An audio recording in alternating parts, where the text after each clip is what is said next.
masyarakat Indonesia pasti sudah tahu bahwa setiap tanggal 17 Agustus dijadikan sebagai Hari Kemerdekaan Indonesia, di mana Indonesia untuk pertama kalinya memerdekakan diri dari kejamnya penjajahan. Berikut ini beberapa sejarah yang memutuskan tanggal 17 Agustus menjadi Hari Kemerdekaan Indonesia.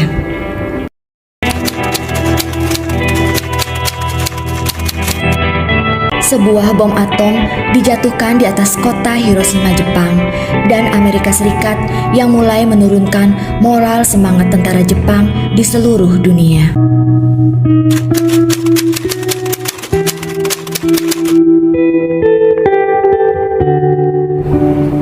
Pada sidang BPUPKI, nama ini diganti menjadi PPKI, Panitia Persiapan Kemerdekaan Indonesia.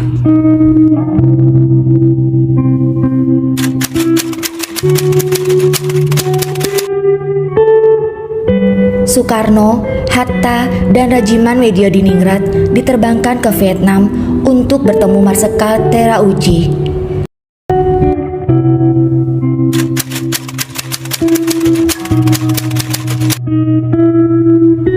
Sementara itu, di Indonesia, Sultan Syahrir telah mendengar berita lewat radio bahwa Jepang telah menyerah kepada sekutu.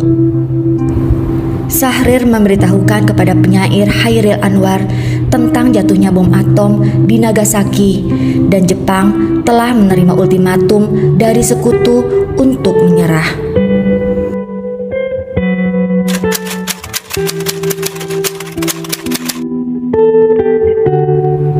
Jepang melalui Marsekal Terauchi di Dalat, Vietnam, mengatakan kepada Soekarno-Hatta dan Regimen bahwa proklamasi kemerdekaan Indonesia dapat dilaksanakan dalam beberapa hari.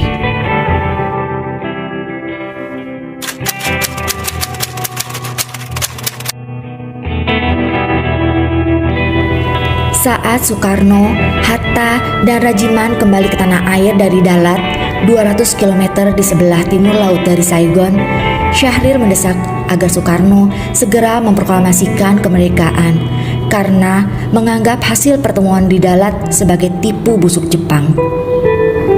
Soekarno belum yakin bahwa Jepang memang telah menyerah, dan proklamasi kemerdekaan RI saat itu dapat menimbulkan pertumpahan darah yang besar serta berakibat sangat fatal jika para pejuang Indonesia belum siap.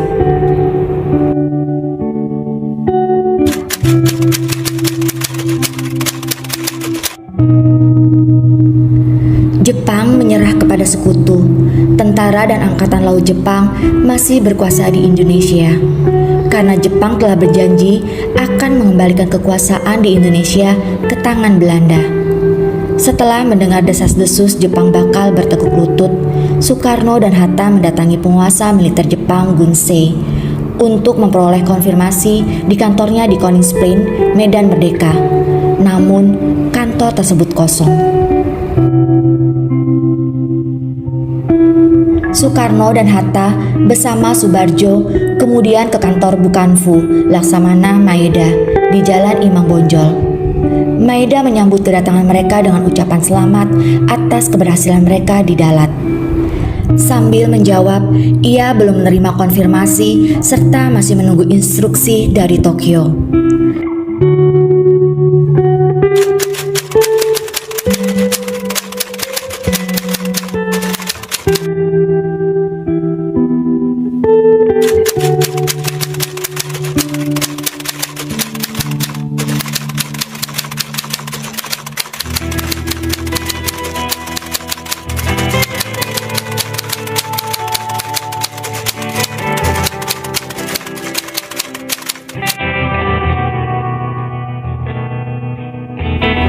Perundingan antara golongan muda dan golongan tua dalam penyusunan teks proklamasi kemerdekaan Indonesia berlangsung pukul 2 sampai 4 dini hari.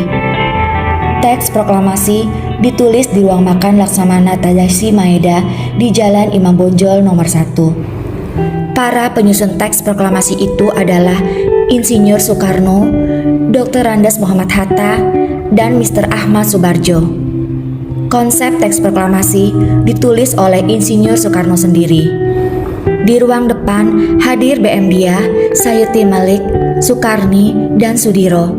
Soekarni mengusulkan agar yang menandatangani teks proklamasi itu adalah Insinyur Soekarno dan Dr. Andes Muhammad Hatta atas nama bangsa Indonesia. Teks proklamasi Indonesia diketik oleh Sayuti Malik.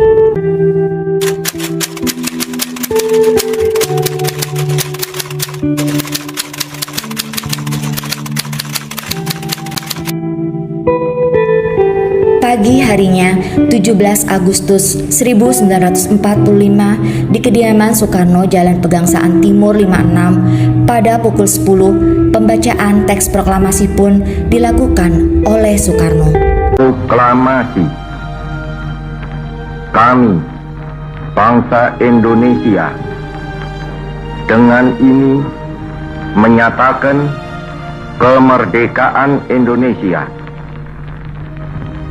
Hal-hal yang mengenai pemindahan kekuasaan dan lain-lain diselenggarakan dengan cara saksama dan dalam tempo yang sesingkat-singkatnya. Jakarta, 17 Agustus 1945, atas nama bangsa Indonesia, Soekarno, Hatta. Kemudian disusul pengibaran bendera merah putih yang telah dijahit oleh Ibu Fatmawati. Dan Indonesia pun dinyatakan telah merdeka.